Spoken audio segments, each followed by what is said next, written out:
voix. Non, c'est moi la voix. Nous sommes la voix. Nous sommes tous la voix des sans-voix. Auditeurs, auditrices de la radio des sans-voix, bonjour. En cet été 2021, l'Algérie est confrontée à une double épreuve. D'une part, une pénurie d'oxygène dans les hôpitaux en pleine troisième vague de cas de Covid-19. D'autre part, et depuis moins longtemps, des incendies d'une violence inédite qui ont provoqué plusieurs dizaines de morts.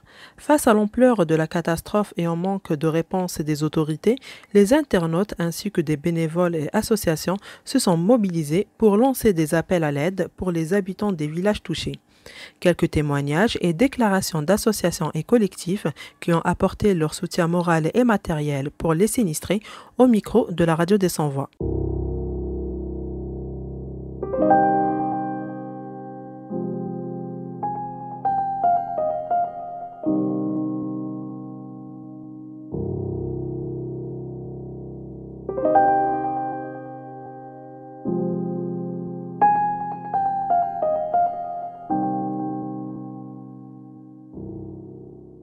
L'association SOS Enfants est créée officiellement le 24 mai 2017.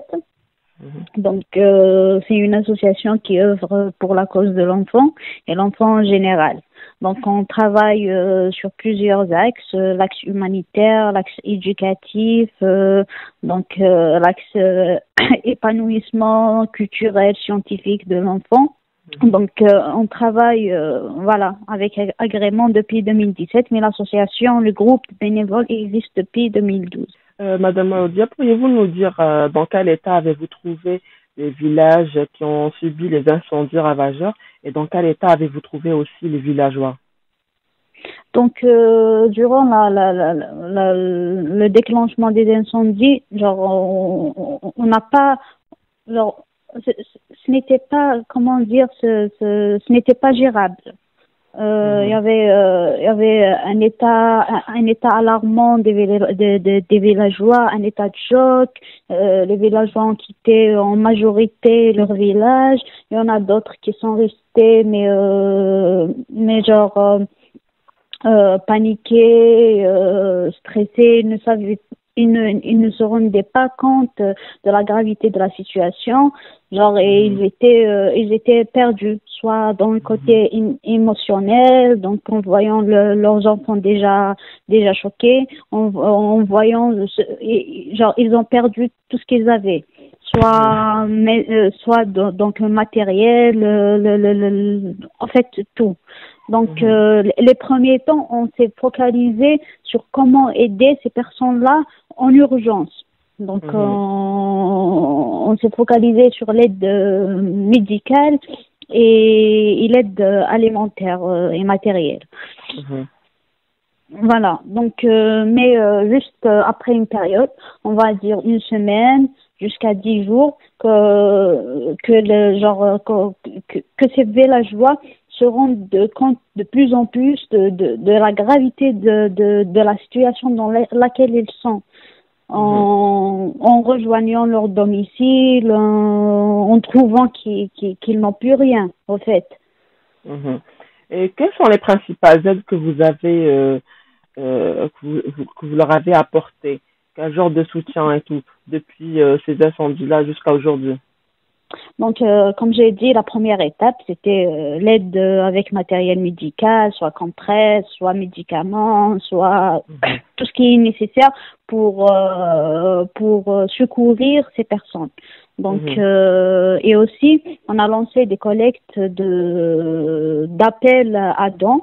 Donc, on a eu vraiment des quantités énormes de denrées alimentaires, de matelas, de couvertures et tout. Donc, on a acheminé les aides. Donc, la première étape, on a acheminé les aides vers les centres qui ont réceptionné les familles sinistrées, donc au centre et au village.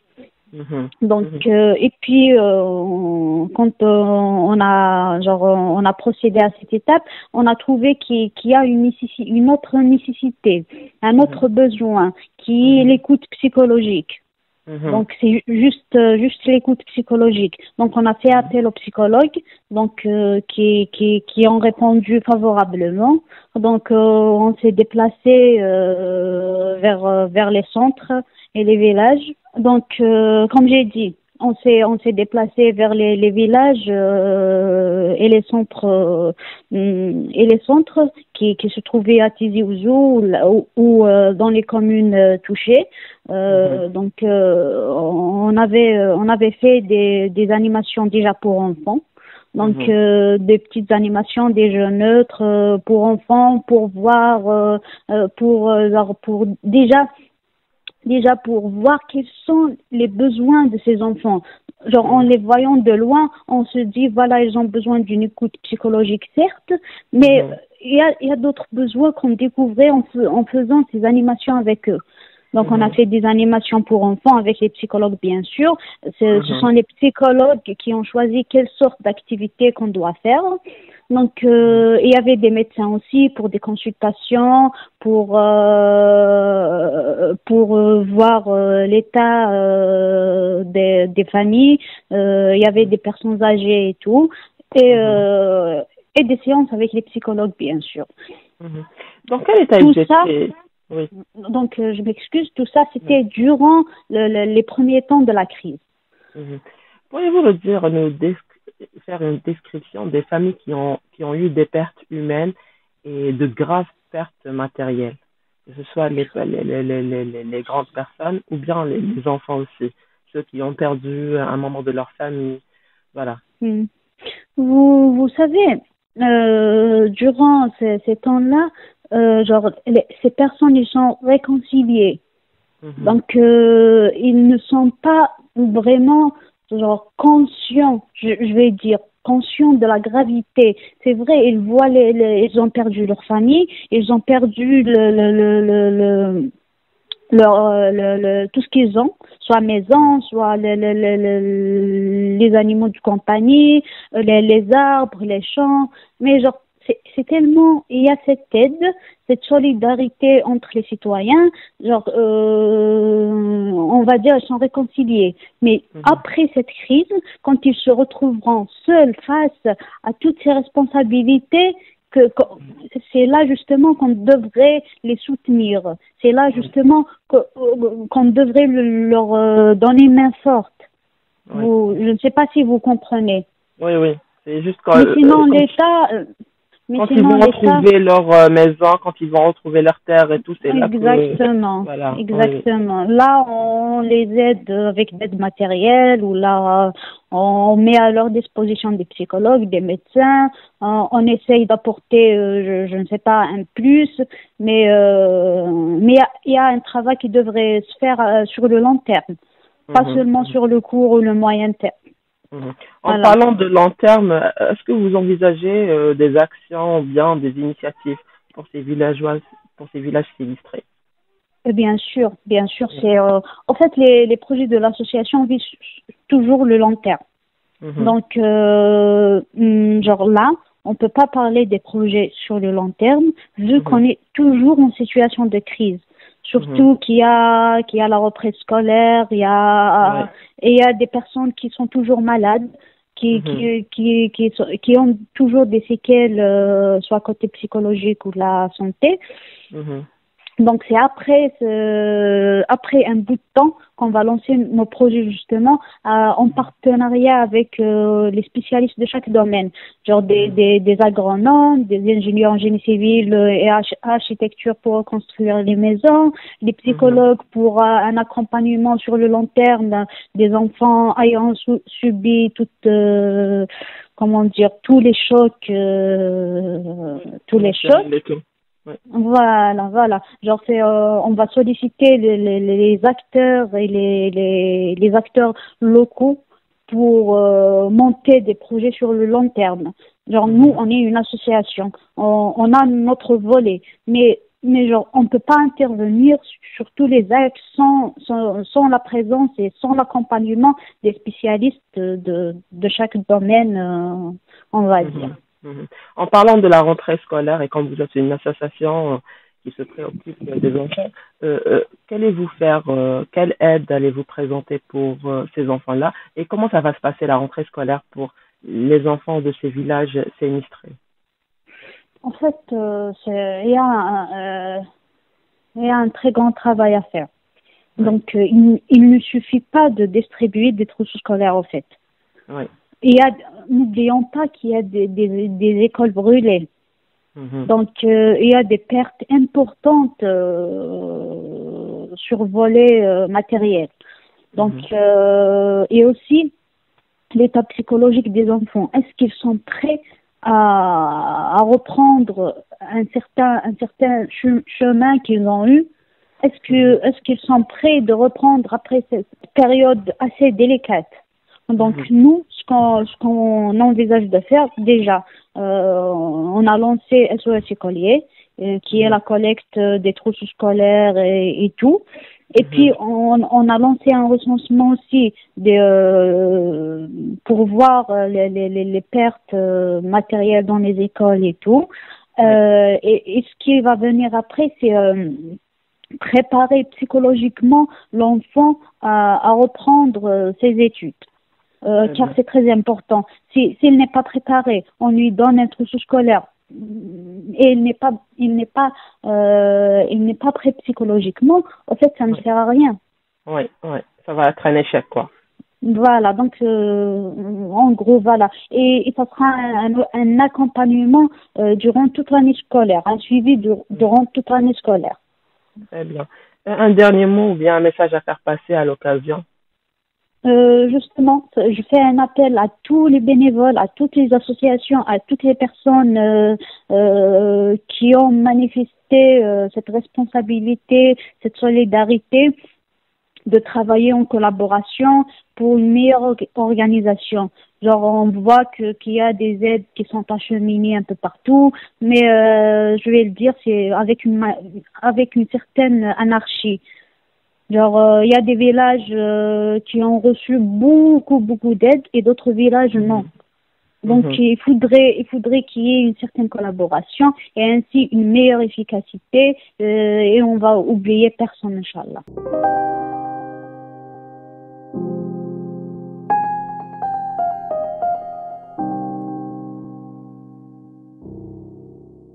Bonjour, c'est Kirina Youssef, j'ai 27 ans, je suis la fondatrice de OSIT.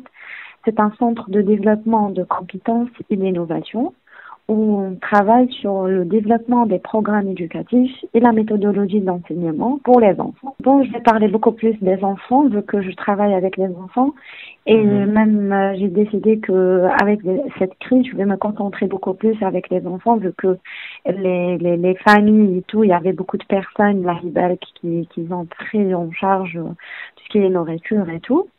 Moi, personnellement, j'ai focalisé sur les enfants, les donations pour les enfants quand les jouets, vu que les enfants, ils étaient, sans jouets, sans occupation déjà. Et du coup, on les a visités. Et franchement, je les ai trouvés dans un état au point qu'ils réagissent même pas avec des activités qui sont faites spécialement pour eux. Genre, difficilement pour qu'ils réagissent et qu'ils jouent et qu'ils communiquent avec nous parce qu'ils n'ont pas compris. On reste toujours des étrangers. Déjà, ils ont rencontré beaucoup de personnes étrangères. Et chaque seconde, ou bien on va dire chaque heure, ils reçoivent des personnes, des gens de partout de l'Algérie et jusqu'à maintenant, ils n'ont pas bien compris, même pour les enfants qu'ils ont perdu leurs parents.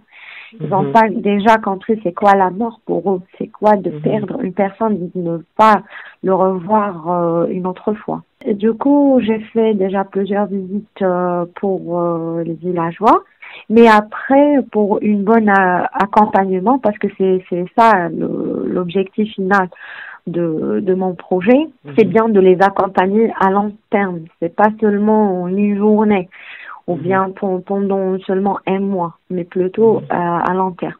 Et du coup, j'ai décidé de faire un bootcamp, qui est un camp, c'est pour 3 jours pour les enfants, avec des activités bien étudiées psychologiquement. Et surtout qu'ils vont sortir déjà du village, ils vont se reposer, ils vont se retrouver dans un endroit où on pourra discuter, ils vont nous connaître mieux, on va passer des soirées ensemble pour qu'ils puissent surtout s'exprimer. Parce qu'à un moment donné, on a besoin qu'ils parlent. Du coup, voilà, maintenant je vous parle, d'ailleurs je suis avec les préparations pour partir demain, de les ramener de Tizi Ouzou, on va les accueillir chez nous à Bouira. J'ai fait bootcamp en collaboration avec la DGS et le DEJ, d'autres associations aussi. Et voilà, en tout. Et pour la rentrée scolaire, on parle beaucoup de la rentrée scolaire. Qu'est-ce que vous envisagez comme activité? Très bien. Bon, ça va pas être des programmes lourds parce que il faut savoir qu'ils sont toujours en vacances et on va seulement les préparer petit à petit. Par exemple, il y aura des ateliers de découverte du métier pour avoir une idée, parce qu'on aura, on a une liste des enfants de 8 ans jusqu'à 16 ans, 17 ans. Du coup, il y aura aussi des ateliers de jardinage, parce que c'est très important que si on va protéger notre terre et elle va revivre on va avoir une renaissance pour notre terre. Et aussi d'autres activités on va dire de mathématiques, mais beaucoup plus, c'est pas les mathématiques, mais des jeux de société et beaucoup plus des activités qui vont travailler sur leur intelligence et tout pour les bien préparer à la rentrée scolaire. Mais il n'y aura pas quelque chose, par exemple, ils vont écrire et tout. Non, ils vont s'amuser et c'est ça notre rôle comme étant le centre OSIT, parce que nos activités, tous, c'est en s'amusant, en apprenant les choses importantes, mais en s'amusant. Faites mon message, c'est bien si on voulait faire des changements. C'est bien toujours de commencer avec les enfants et surtout de bien donner une importance pour les enfants qui ont subi ce choc, parce que nous c'est déjà on est loin et je pense que tous les Algériens étaient choqués, mais les enfants c'est encore pire parce que ils sont encore jeunes et il pourra qu'ils prennent il y a une possibilité qu'ils vont prendre ce choc avec eux à long terme. Et du coup, j'aimerais bien, s'il y a des psychologues et tout, on va tous collaborer ensemble pour qu'on puisse faire quelque chose à long terme et un bon accompagnement.